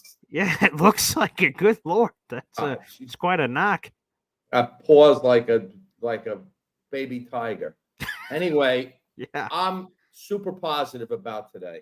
Yeah, I just want to make a note, and I made this point on Jake's show. Sure, and I didn't get really a lot of understandable response. Everybody in the fan base is pissed off over this Reddick thing, and they're blaming, let's just get rid of him, this and that. It would be a real stick in my ass if we ended up giving Reddick to like a team that's going to end up coming back and biting us in the ass in the playoffs or something. 100%. 100%. Now, the only teams that really want him or need, there's one thing to need a guy. See, here's what bothers me.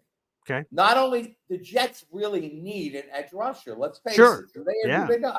Yeah. If we were out there right now, and where is the need of the team right now? Edge rusher. Yeah. We have nobody that can get to the quarterback right now. Two unproven guys. We don't have Huff anymore. JFM got to the quarterback. Now we got Michael Clemens, who is not a pass rusher. And we got Will McDonald, who's an unproven guy that really needs to get more to show what he could possibly do. And then we have two UDFAs that would be nice to be on the team when we were a 4-win team. One of those seasons, remember? 90. They'd be nice on our 2009 roster. Okay, I'm sorry, 2019 roster. Not now. This is a Super Bowl roster that is a piece or two away from having a Super Bowl. Now, I had arguments with everybody about his value and what he would rank on our Jet defense. Sure. And everybody said, well, Sauce is better. Well, Quentin is better than him. Okay. So right now he's number 82 in the top 100. Mm-hmm. Last year he was 48 in the top 100. Okay. Yeah. Arguably, there's maybe 4 or 5 pass rushers that are better than him. That's in the whole league. The guy, now what I like about Reddick is not only does he get to the quarterback, see, Huff used to get to the quarterback, but he didn't. This guy gets to the quarterback and he trips the quarterback and he does create turnovers, mm-hmm. which is what we need. Yeah. Okay. So I think we could all agree that having Hassan Reddick on our defensive line is going to be a lot better. Now, the biggest beef I have is everybody says, well, we're not going to give him $75 million. Hey, put your checkbooks away. You're not writing the check. Everybody acts like they have the checkbook out. It's the same thing. I'm a long-suffering Met fan also. Yes. And it's the same bullshit. Mm-hmm. They, until Stevie Cohen came aboard, Yeah, right. Bullshit. And now what do the Yankee fans cry about most? They cry about the fact that Hal Steinbrenner doesn't want to spend money. Okay? Now, where we are right now, Paul, is this, and I don't think most people realize this, but the 49ers on contract right now have $200 million in 2024 salary. Wow. The Eagles, $190 million. Damn. Dallas, $170 million. Good Lord.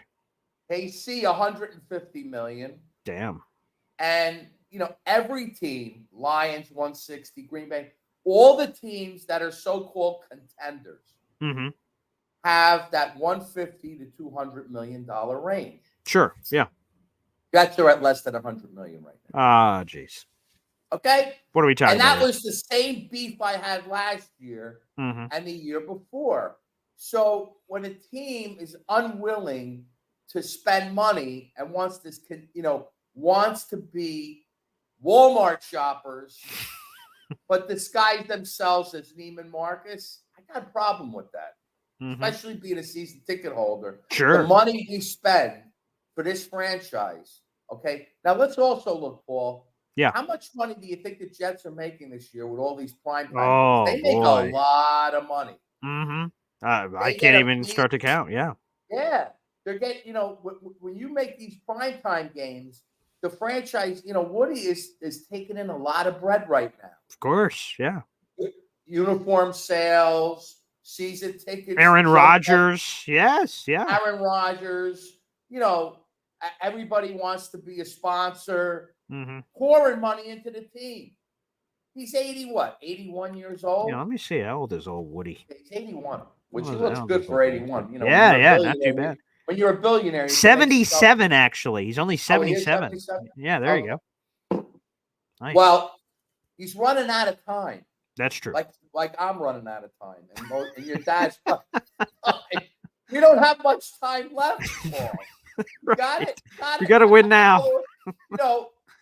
I'm friends with Peter Castro, and he made a good point. He came on. He has a famous rant on Jake's show. Yeah. Where he says, this coaching staff stinks, and they look like drug addicts on the sideline, and it's this and it's that. Look, I'm not going to throw Salah away. Sure. Because I don't want to start all over again. Yeah. Yeah. Then we got this storyline. First of all, Aaron Rodgers is not going to play for a new coach. I don't want to hear that. Okay. He is content. If he's happy, I'm happy. Yeah, if sure. He says, I want to get rid of Salah. Don't let the door hit you in the ass. See you, man. This is the guy. We only had one other superstar quarterback that came play for us in the last 20 years. That was Brett Favre. Yeah. Okay. Why he didn't want to stay with us though? No. Okay. This guy really likes the Jets. He does. Genuinely. He wants to win for us. He does. I mean, just that alone for our lowly franchise, this is like Santa Claus coming to the island of misfit toys. That's what we are, fellas. We're the island of misfit toys. And you know who Aaron Rodgers is? It's when they had the cartoon and he comes into the island of misfit toys. He puts his toys down, and here he is. Yeah. And he's not leaving. That's the best part. He's not going to leave till every one of us gets a home, like the misfit toy. Beautiful. Everyone. This in the show, he comes and he takes a couple in his bag and he takes off, and they all, hey, Santa Claus. This is what we are, folks. And our only way, he is our only hope to get off the island of misfit toys with no playoffs and no Super Bowl. So let's embrace it. Yes. Every day I get up, I say, the Jets. Who is our quarterback? Aaron Rodgers. Holy Damn straight shit. it is. Yeah. We have one of the best quarterbacks ever to strap on a jock strap. Okay. Yeah. And he's here. And you know what? He is not washed. Mm-hmm. Okay. He is going through, he said it in McAfee. He's going to start, wait till people see him. He's going to break the pocket. He's going to run for first downs. Mm-hmm. He's not going to be like Flacco. Everybody thinks he's Flacco, is going to sit back there like a statue. He is going to move around the pocket. He's going to make first downs, and he's going to will us to win games that we normally would not win. The close games that we traditionally shit the bed with, yeah, we're going to win those games this year. The close ones, we're going to win. We might not win every one of them, but if we have 7, we're going to win 6. I love that. We're customarily having 7, we win 3. And we brag about the 3 we win, like the Eagle win. And we get like, oh, my God, this happened. We are on a high for 3 weeks. So my message is very simple. Okay. Yeah. I do not want to see Hassan Reddick with another uniform on this year. Concur. Because it's going to be sickening. Because what do we want? A draft pick back? What? Would it really matter if Joe Douglas got a first-round pick back for next year? I don't Wouldn't really care for that. That's 32. No. If we're going to win the Super Bowl, that's 32. Yeah. What good? Want to get rid of Hassan Reddick for a 32? Yeah. So look, enough of the bullshit. Enough hardlining. Okay. Douglas is one problem with him. Okay. I like him. Yeah. He's a great evaluator of talent. Mm-hmm. He has a massive ego to go with that massive gut. Okay. Enough of the bullshit. Stop with the ego. This is look, you're playing with top agents. Okay.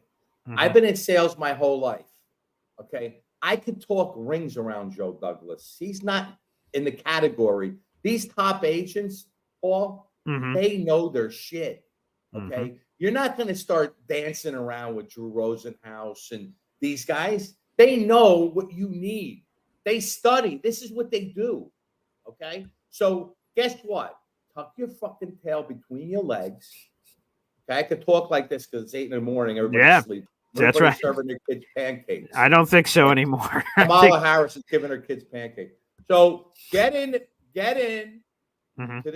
get them into the facility. Get your tail between your legs, and this is it. I want to see him for the home opener. Let's out go. with a flag in his goddamn hands. Yes. I don't know if we could do it. It certainly wouldn't work this week, maybe. But you know what? Listen, introduce him to the fan base. Yeah. I know I would. Hey, look, if he signs this week, mm-hmm. I don't give a shit if he gets a 10-play package. If we dress him up, because guess what? Even if he's going to sit on the sidelines and wave a flag, he's still better than half the defensive linemen that we wouldn't be dressing. It's okay? True. Even if by emergency he has to come in and play, look, what the hell does he do? Spot. Go get the quarterback. Wow. Let me get the playbook. The guy's been doing it for how long? 8 years? Yeah. He knows how to do what he's supposed to do. Not like this is not, a big scheme. Quentin, tap him on the ass if he needs to go outside. Go like this. Mosley, go this like this, and go. Either get the quarterback or tackle the guy with the ball. Okay? What's his name? Was not a genius. The guy, Adam Sandler, was not a genius in Waterboy, right? Right. See ball, get ball. That's it. So if he comes out, Paul, if he comes out of where they're going to be there Thursday. Yeah, we are. Yeah, baby. Well, shit, there's no lights. It's going to be a daytime game. But no, nighttime. Oh, no, I'm sorry. It's gonna be Thursday Night Football. The lights are going to be blinking. Yeah. The whole place is going to be erupting. I can't wait. Let me tell you something. Yeah. If we see Hassan Reddick come out of that, and that's my pitch, I will bring Hassan in and say, Hassan, I got a flag waiting for you with number 7. You're going to lead us out of the tunnel next to Aaron Rodgers. Yeah, right. Of course. Stage Aaron Rodgers. Yeah, right. But and let the team will embrace him, okay? Because with him makes everybody else on the defensive line better. Let's face it. That's going to free up Quentin. Because last week, they had 3 guys on Quentin Williams. What good is Quentin Williams going to be with us if 3 guys are pushing him around and the other 2 guys on the line, 3 guys, can't get to the quarterback? It's not, or guys are running by them and getting 10, 15-yard runs. Not going to do us any good. So I would contend and look at Sauce, right? Yeah. Sauce is arguably one of the best corners in the game. Okay. Sure. Yes, yeah. I agree. Mm-hmm. And they're worried about paying him. But let's be real, folks. He's always covering the number 2 or number 3 receiver. He's not covering number 1, is he? Still not covering number 1. And as long as he doesn't cover number 1, he is not as valuable as Hassan Reddick is, in my opinion. Okay. And if you look at the top teams last week, who won the Pittsburgh Steelers game? Did the quarterback win the game? Did the wide receiver win the game? Did the running back win the game? No.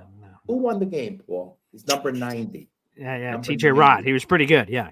Pretty good. Yeah, he won the goddamn game. He won the game. If you look at the All-22, he caused turnovers. He caused sacks. He stopped everything. This is what an edge rusher could do. They're game wreckers. Okay?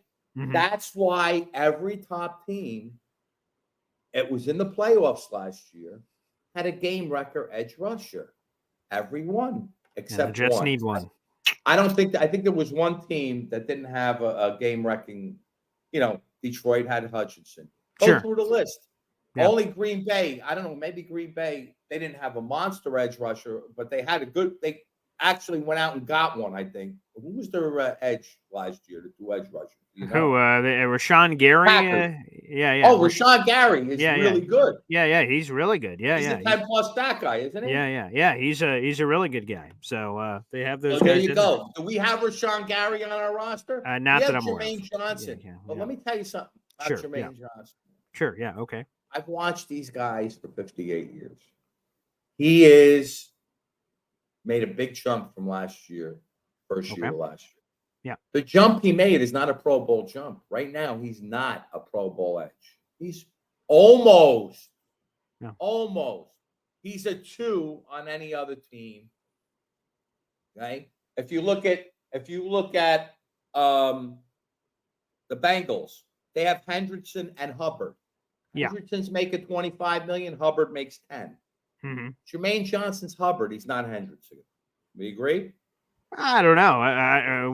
What's Hubbard? Not now. He's not. What is After that first game, he's not. I don't want to say. Oh no, the first game he sucked. Yeah, that's for sure. Let me tell you something. He was getting blocked by the right tackle, and the only way. And here's the thing. Yeah, that's your Hubbard comp makes sense. Yeah, Jermaine had 7.5 sacks last year. Hubbard's always been a 6 sack guy. Yeah, so he's Hubbard right now. That's fair. And that's a lot of. There's a lot of teams. Say Dexter Lawrence on Dallas. Yeah. Okay. Dexter Lawrence is. Let's see. I think Dexter Lawrence is making. He's making $13 million a year, but Dexter Lawrence is, long in the tooth. I think he's like 34, right? He's got to be. Who's that? Yeah, Dexter. Yeah, he's been around forever. I mean, he's not. Look, and everybody says, he's on the back end of his. listen, Hassan Reddick's 30 years old. Okay, I looked at who looked really good to me in the Buffalo game. Von Miller looked pretty goddamn good for 36 coming off a big injury, didn't he? Got to the quarterback twice. Yeah. Got to the quarterback twice. He's unblockable. See, and Reddick is the same cloth. He's cut out of the same cloth as Von Miller. You see the two guys next to each other, almost identical in size, speed, the whole thing. He's a pure speed, beat the guy, game wrecker. So, hey, Neil, are you heading over to T Squared Social? Got your ass. I will be on. You will see videos of me on the stage. Okay. That chant. I just have to think. I'm thinking about what I'm going to say. You know, I'm the one that said, "Is Brock Purdy going to die week one?" You know, I remember that. Yeah. And before the chant, you know what I like to do before the chant? Yeah. Is I like to give a theme. Oh, okay. Help me out with that. I like to give a theme. Okay. Like, what am I going to say? What are we going to do? Will Levis. I don't want it to be a quarterback theme. Okay. I think it's going to be more like I want to focus on the positives of what the Jets are going to do today. There you go. Aaron Rodgers going to have 4 touchdowns. Yeah. Here's the thing. Or I was thinking about this last night. Okay. You know how the Yankees do that, like, clap? Yes. out Yes. Guy, yeah. I'm going to say, look, when I say the name, you do the clap. Yeah. And I'm going to say, Breeze Hall. That's good. I like that. That'll Right? get the Like crowd that, into it. Paul? Yeah. Yeah. I'll Let's do that. The top 8 players, and I'll say, let's go. Ready? And then I'll do the chant. You like that? I That's like that. option number 1. Okay. You like that one? Yes. I love that option. Yeah, sure. Or I'm going to say,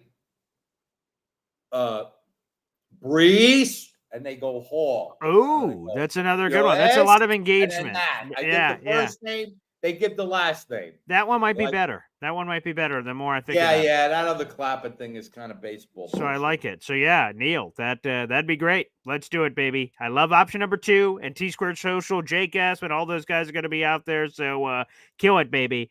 That will be awesome. All right, let's head back to the phone lines. Nate joins us here. What's up, Nate? All green. How's it going? Yeah, Can you hear me? excellent. Thanks for calling in. Yeah, loud and clear, baby. Sure. I was prompted by Neil again for the second or third day in a row to call in. I think it's the second time I've called into your show. Yes. But yeah, literally had to pop out of bed and be like, "Oh my God, Neil needs like the fact checking that they have at political debates, because you let him get away with a lot of just lies. He's just like spewing Dexter lies. Lawrence, he's 26 years old. Dexter Lawrence is 26, and he said he's making 13 million.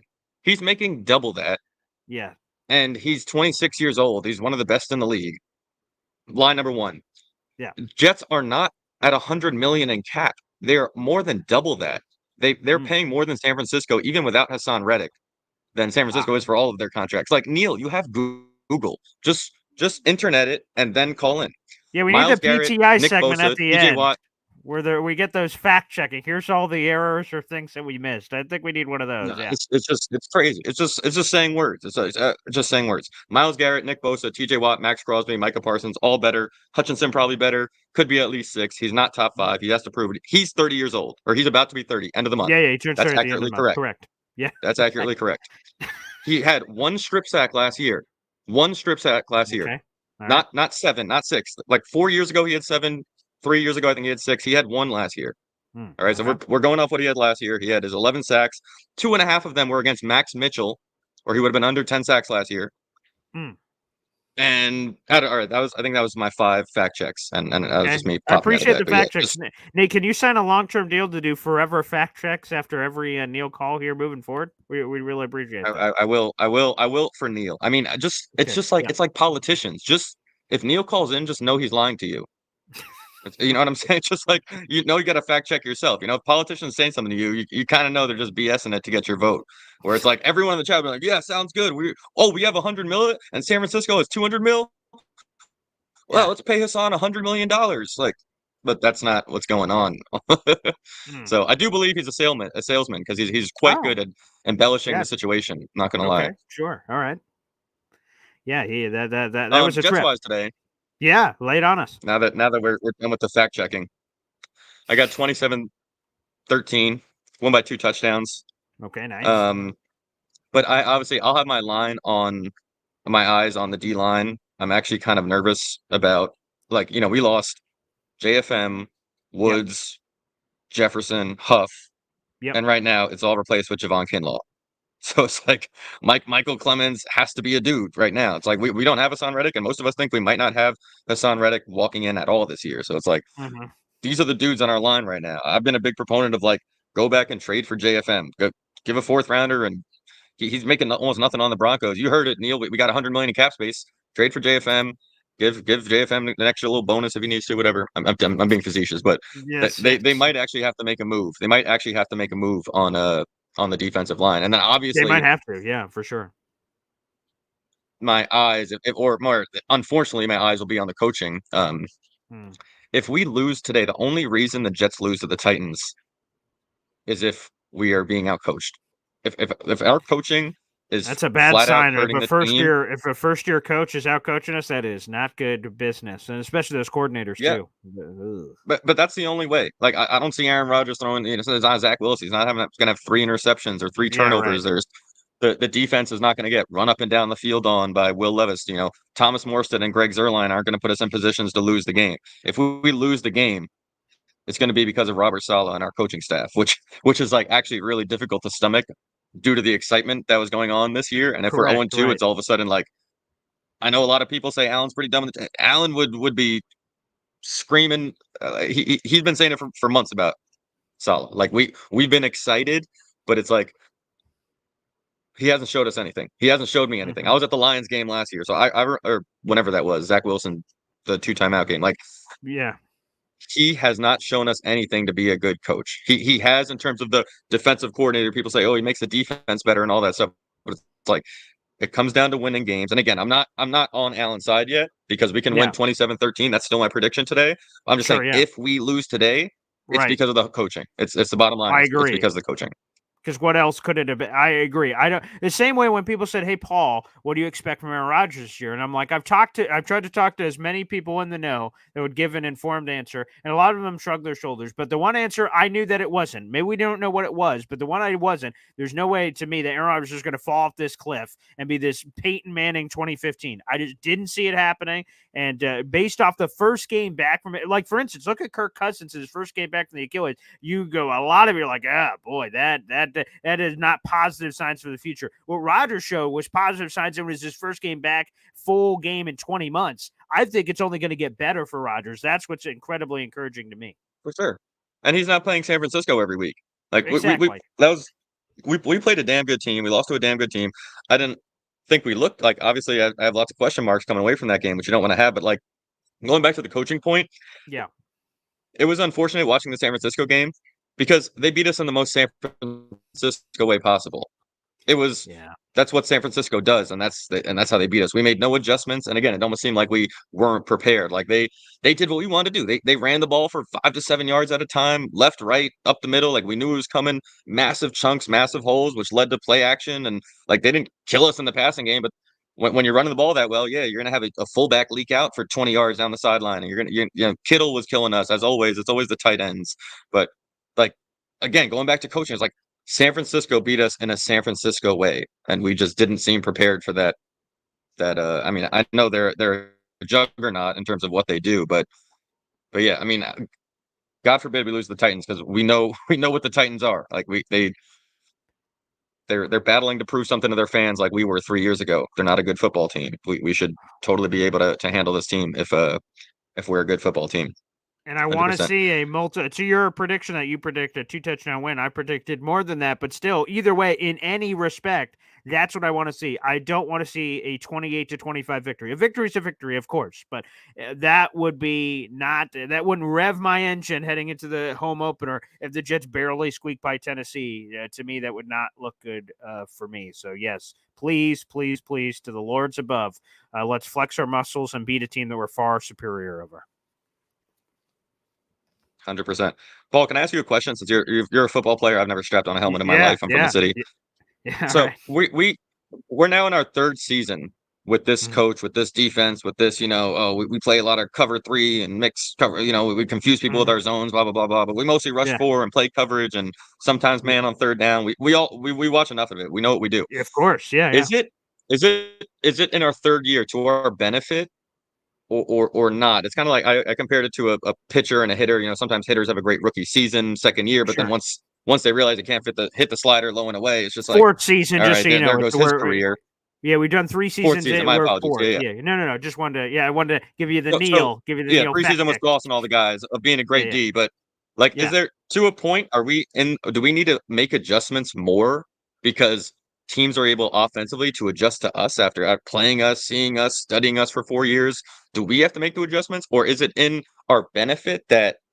Obviously we're going to be better communicating. We're going to know how to pass off routes better. Guys who have been playing together for years, but I'm curious because I saw no adjustments last week in terms of it seems kind of easy to game plan for the Jets if you're a good team and you think you can basically out talent them and just play possession like San Francisco did.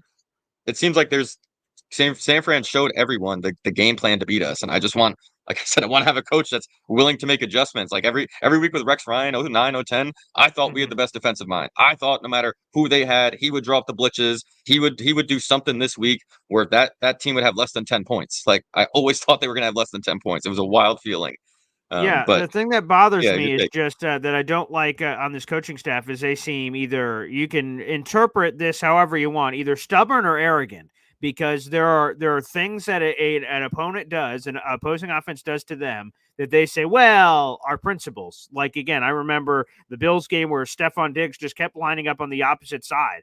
And the Jets weren't flipping. At that time, they were going sides. And they would just see wherever they had a certain coverage and said, okay, we'll rotate around. And Sal after the game went, well, we don't do that. And that just – so you see it happening. You're just – it's the murder scene where the girl's in the shower and you see the guy coming up in the curtain like, oh, well, I guess that's going to happen. I think they get very stubborn and arrogant with certain things like that. And then they pride it on what you just said, that we're heading into our 4th year.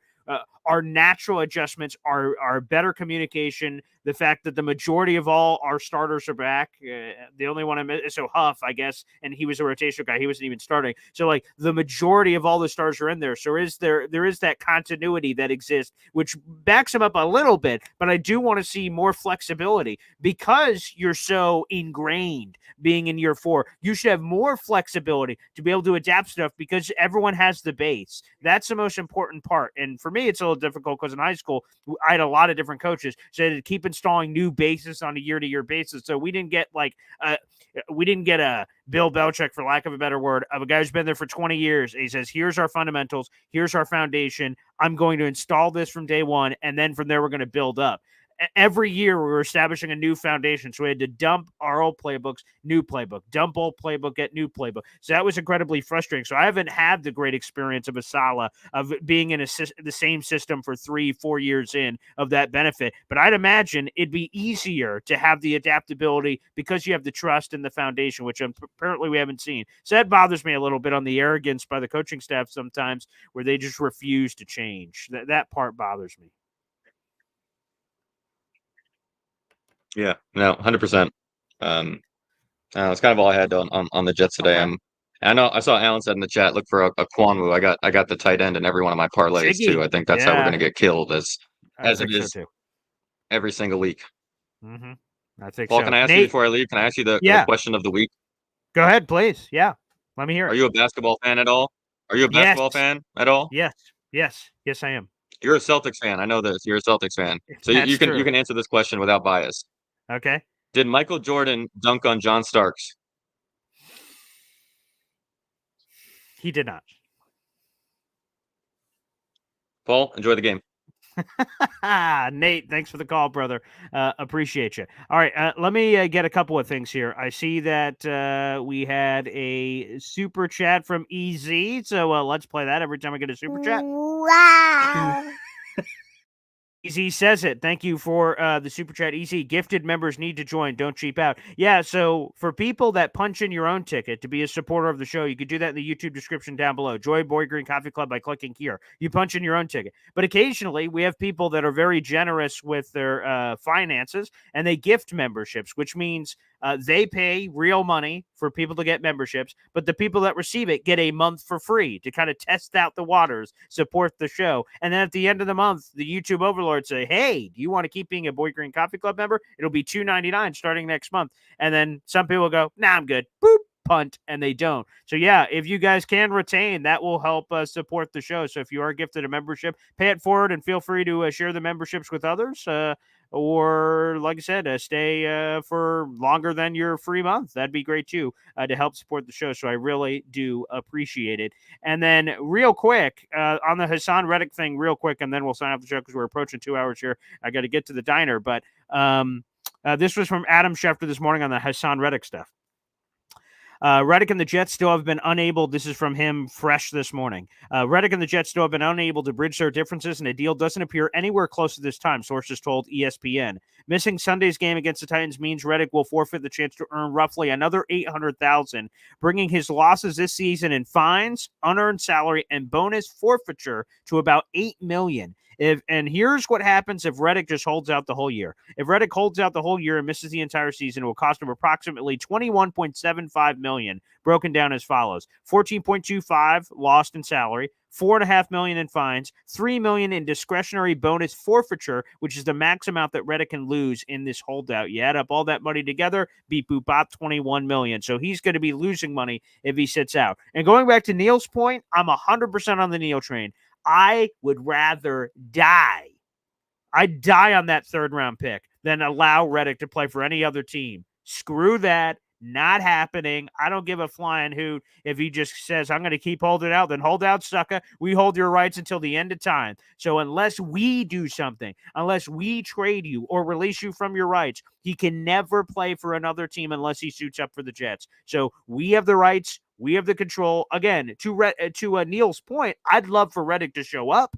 I would embrace him with open arms. I'd cheer him if he ran out of the tunnel because we could utilize his services, but it'll be a cold day in hell if I'm the Jets and I trade Reddick somewhere else. And I don't give a flying hoot what I get. If he got, even to Neil's point, if we got a second or first round pick, no one will give that. But even if we got more than we gave up, that wouldn't matter. I don't give a flying hoot about future picks right now. It's about right now. This is not Jet seasons of the past. Let's talk about tanking. Let's talk about mock drafts in September. I don't give a flying hoot about any of that crap. It's about winning right now. It's about hoisting the Lombardi. Unless Reddick can flip into other win now pieces like Devontae Adams and like something else that I'm not thinking of like a player that could come in and help right now, I'm not interested. And even then, I'm not really interested because I don't want Reddick getting a smile on the way out that he won, that somehow his crazy dumbass strategy worked out for him. So hell no. Hell no. Reddick is going to play for the Jets or he will play for no one. So he's the one who's literally lighting money up for $8 million lost already. And he only was scheduled to make 14.25, which means with his fines and everything, he would be at a loss of negative. So 21 million lost and only 14 million he was supposed to get. So he'd lose $21 million. I don't know what kind of people could take that kind of loss, but hey, different strokes, different folks. Again, I believe it's probably too short a notice for Reddick to be ready for the Patriots game because even if he signed today, which he's not going to, and the Jets have to play this game and then fly back, it's probably too short of a difference from then to the Thursday night game. But where the pocket of time is, where something could happen, is after the Patriots game. There's 10 days between the Patriots game and the Broncos game in Week 4. That is the time frame where there's some extra mini bye where you could work it out in theory with the Reddick camp and figure it all out. That is the time to be able to do it to that point. We'll see if it happens. But enough on the Reddick stuff. We'll talk about him when he finally shows up. If he finally shows up, I will give you these updates from Schefter or whoever when they come up here on the program. But enjoy Jets Titans, everybody. For everyone who's going to T-Squared Social, enjoy Jake's watch party. That's awesome. He's doing a kick-ass job. Shout out to Matt O'Leary. I know he's doing his own watch party. You guys can find that information on his Instagram. Shout out to all the wonderful Jets content creators. We'll be here at the house enjoying the Jets game, which will be awesome and terrific.